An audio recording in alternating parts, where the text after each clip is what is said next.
People quit all the time because they're doing it for the money. There's a debate right now going on Twitter of like, how many years do you have to work until the hard work, until the thing? This guy's like, Gary Vee, you said you hustled your face off for 10 years. He's like, I only had to do it for 2 years. I couldn't imagine doing it for 10, and I'm laughing at him. And another guy jumps in and goes, well, Gary said it best, eat shit for blank years and eat caviar for the rest of your life. Like, are you enjoying it? Like, is this fun? I'm sure he's a lovely dude. Is this fun that you're filming this? Or are you doing it because you think it's gonna get you to the next level of success? Do you love your process? The gateway to happiness is to love your process, whatever that may be, whether that creates wealth or doesn't, if that creates legacy in art or it doesn't, that creates impact on the world or it doesn't. You're clearly driven. Like, you know, first you wanted to be in the NBA, then you wanted to be in the then you wanted to be in the PBA, then you wanted to act. Like, I think the thing that you need to understand is that you've got a gear of motivation that makes you do. The first two things in sports didn't work out. The thing that worked out in acting, it did work out. Whatever the definition of what you're trying to figure out right now, it may or may not work. What I'm excited about is the fact that you've got a gear that makes you want to do. And I think one of the biggest problems right now, especially for people under 30 who want to be influencers or entrepreneurs, which is almost everybody, there's a lot of vanity metrics that they're trying to achieve to that mean nothing. I raised $50 million.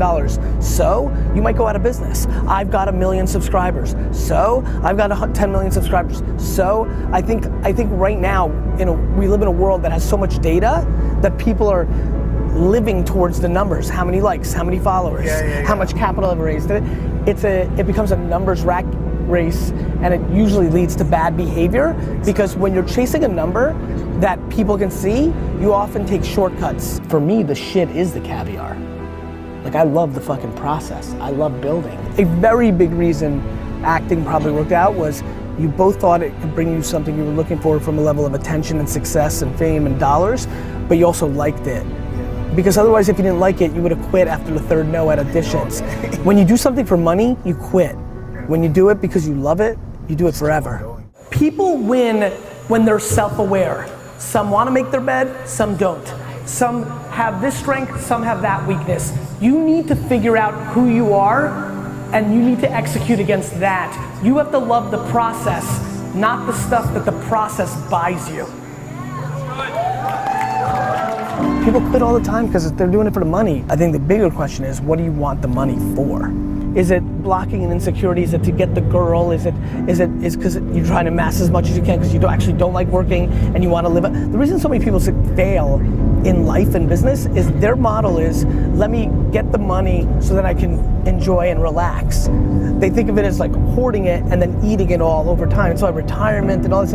It's such a bad way to think, because then you're feeling the pressure of like massing so that you can then enjoy. I think the bigger question is like, what are you up to? Like, why are you doing it? Like, what's up? I just think a lot of people are trying to achieve success and use fame or money as makeup for a situation that they're just not happy about. Like, you have to figure out how to make your day in and day out happy. It's all an inside game. You need to be enjoying the amassing so much that you never get to the enjoying part. Otherwise, you're gonna be impatient and try to be out of it as quickly as possible to buy those things, or you're gonna regret it later in life, right? Like, I will never retire because it's not as fun as working. Like, it's not as fun. Like, it's not as fun for me to lay on the beach and play golf all day and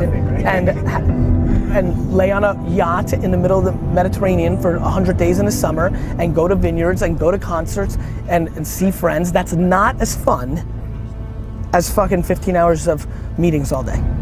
I don't want to lay in a swan in a pool. I don't want to.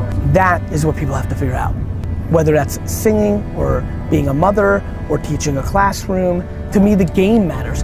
And by the way, somebody may be looking and being like, Gary looks like shit, 4 a.m., 6 flights in Asia, and I'm sitting here in Ibiza. And for her or him, that's winning, and that's great.